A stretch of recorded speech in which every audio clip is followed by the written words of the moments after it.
ये सच बात है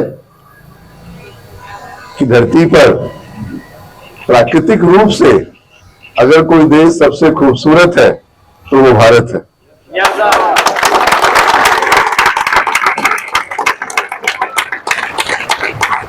और हर तरह की विविधता, अगर प्राकृतिक सौंदर्य देखें तो वहां पर भी हमारे पास सबसे सुंदर समुद्र के तट है, हमारे पास सबसे सुंदर पहाड़ की चोटियां हैं, वादियां हैं, घाटियां हैं, हमारे पास सुंदर रेगिस्तान है, हमारे पास जो है हर तरह की जो प्राकृतिक सौंदर्य है। और धरती के नीचे जो है वो भी हमें ईश्वर ने हर तरह का जो समृद्धि है वो हमें दिया है, नदियां दी, हर तरह का जो उर्वरक, हमारी जो जमीन है वो सोना उगलती है। तो दुनिया के बाकी देशों की तुलना में हमारे यहाँ पानी का और इस तरह के जो हमारे भोजन का, किसी संसाधन का कोई कमी हमारे पास नहीं है। आज जो दुनिया में जो देश समृद्ध है, कहते थे कि वहां पर किसी समय में रहना भी संभव नहीं था, वहां पर कितने कीटाणु थे कि जो जाते थे वहां उनको बीमारी हो जाती थी। आज जो देश दुनिया में सबसे समृद्ध है, वहां जेल के कैदियों को भेजा गया था। तो ठीक है, दुनिया के इतिहास में कई बार ऐसा होता है, कभी कोई आगे कभी कोई, लेकिन कभी कोई आगे था और पीछे हो जाए तो इसका सीधा मतलब यह भी है कि दोबारा आगे होना संभव है ना। तो ये मुझे लगता है अगर ईश्वरीय अनुकंपा हो और अगर नई पीढ़ी जो है वो पूरा अपना जोर लगाए तो कोई बड़ी बात नहीं है कि भारत पुनः दुनिया में सबसे आगे खड़ा हो जाएगा।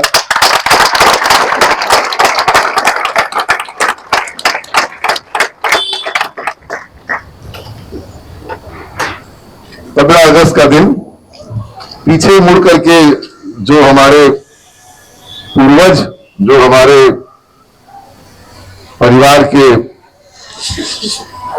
जो हमारे अभिभावक थे जिन्होंने लड़ाई लड़ी, आपके दादा परदादा सबने लड़ाई लड़ी, तो आज उनको धन्यवाद करने का दिन होता है। उनके कुर्बानी का, उनकी मेहनत का, उनके स्वतंत्रता आंदोलन का परिणाम है कि आज हमारा देश स्वतंत्र है।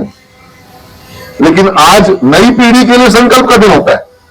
उन्होंने अपना काम किया और हमें एक आजाद भारत दिया, लेकिन हमारे लिए अब ये संकल्प का दिन होना चाहिए कि हम इस भारत को अब और कितना खूबसूरत और कितना मजबूत, कितना ताकतवर और समृद्ध हो चुका है भारत। अब विश्व की चौथी सबसे बड़ी अर्थव्यवस्था बनने वाला है, पांचवी तो बन ही चुके। बहुत जल्दी कहा जा रहा है कि भारत तीसरी सबसे बड़ी अर्थव्यवस्था बन जाएगा। इस पे दुनिया के किसी को संदेह नहीं है कि भारत दुनिया की तीसरी सबसे बड़ी अर्थव्यवस्था बनने वाला है, इसमें कोई संदेह नहीं है। लेकिन सिर्फ और सिर्फ हमारा सकल घरेलू उत्पाद बढ़े और यह समृद्धि जो है समाज में, वो जो कहते हैं गांधी जी का जो आखिरी व्यक्ति जो विकास के पायदान में सबसे आखिरी है, उस तक क्या विकास पहुंचा। आज हम लोग पटना के एक ऐसे संस्थान के प्रांगण में हैं जो राज्य ही नहीं राष्ट्रीय स्तर पर उत्कृष्टता का एक पैमाना बनने की प्रयास कर रहा है। और यहां